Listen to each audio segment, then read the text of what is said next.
Next part of audience research and insights is then going into fan stalking. So we've talked about page stalking and audience insights. The cool thing about fan stalking is when you find a page that's related to the niche you're interested in, you can look at the fans on that page. A lot of people leave their interests and likes and stuff public, and I would use that as an opportunity to look at the fans of that page, especially the people that are liking and commenting, because they're the engaged people on the page, and those that have done it recently as well. Click into their profiles, look at their likes, and start to build a picture of who they are, what are they interested in, what's their profile look like. I recall we actually did this, I think back in 2015 now. So I was working for a children's personalized book e-com store, and we'd launched our brand into Italy at the time, and we did this process where I went through and found pages that are related to parents, parenting, children, things like that, and I started to do fan stalking. So I was going into those pages. So, I can do something like that now. So children's, in fact, let's do something similar. So the country was Italy. We'll add that. We'll take out the United States. So you can see here, so Italy, 25 to 30 million people. Let's see what comes up with children. It's just, I think it was toys or something like that. So let me see what comes up with toys. So 8 to 9 million people. So that's great. Now at the time there was a particular a few fan pages that came up, and what I did was to go through this whole process of page stalking. So finding pages that maybe would be of interest for me to have a look at, for example. But then the interesting thing that came out was, as I went down into those pages, I found fans of people from those pages, and there was about, I think I looked at maybe 30 to 50 different fan profiles, and this is the profile I'll talk you through shortly.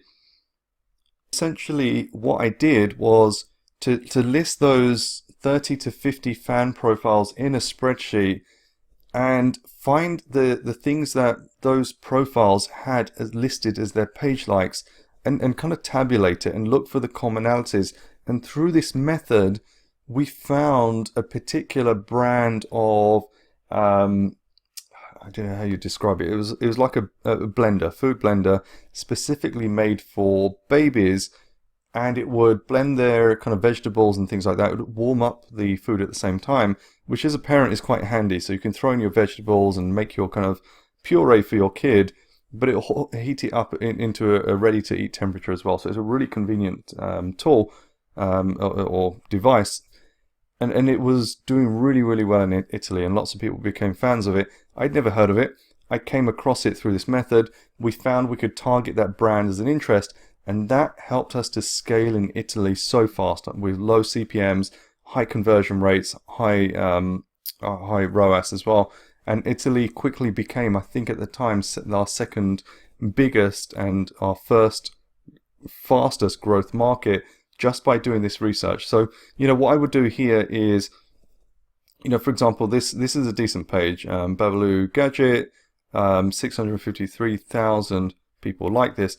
So I would go through, find a page that's, got a good number of comments. There's some Easter stuff going on here, 152 comments. So, if I go down here, like all the data's here. It's just, from a research point of view, it's just insane. There's so many good ways to find data in Facebook. So, I can then go and look at these people's profiles. So him, he's tagged her. You can look at him and her. Like, you can just go on and find all these people. And once you've loaded up their profiles, you can start looking at the detail behind exactly who they are. So I'm in Business Manager at the moment, so it won't let me look at their profile. I have to go into facebook.com, which I try to avoid because there's always the distraction of messages popping up and things like that. So this person here, some people don't allow their profiles to be visibly seen. But if I go down, I can maybe have a look at things that this person's interested in. So we'll see. So this one's a totally open profile. So I can actually go in and start looking at things which, I might find interesting. So, I would, for example, hire a junior to do this kind of work now, to go through and list all their different profiles and look for trends. So I've done it on this person. I can go down and look at this person's potentially. So, I don't know the Italian market. This image stands out for some reason. I just noticed it on this profile as well. I don't know what it is. Just because of that reason, I'm going to click into that page. I don't know what it is. I'm worried just based on the image that was shown. But that's the kind of thing. So, all right, it's maybe a bit of a crazy page. Let's see what it is. Vomitorio. It's taking a bit of time to load. But they're the kind of things that now, by just looking into the page likes, I can start to see what's going on. So this person's actually hidden their page likes, so I won't go through that person's stuff, but that's what I'm looking for. I'm looking for potential things that are coming across multiple profiles that are related to this particular profile I was looking at. So obviously, not being native to this country, for example, Italy doesn't help. Having an Italian VA would be massively helpful right now, especially someone who's interested or has some knowledge of your particular niche. So if I'm going after this brand, because I was looking at children's toys, for example, and I want to sell toys into Italy, then I found this page, which is great. I would find someone who has a bit of interest to know the brands to look out for and to help me get deeper into understanding my profile and find these opportunities as well, and see if there's anything else that kind of stands out. So that just kind of gives you an idea of how I would be using this kind of process to do my page stalking, then taking that into my fan stalking, so I can go deeper into understanding what the profile is of my ideal customer, and then get an idea for what they're talking about. So yeah, just some random stuff going on here, but that gives you an idea of how you can go deeper into understanding your avatar, and it also into understanding who's out there, what kind of pages are out there, what kind of people are out there, what are their interests, how are they talking. If I'm selling children's toys, for example, Buy Italian Style would be a potential good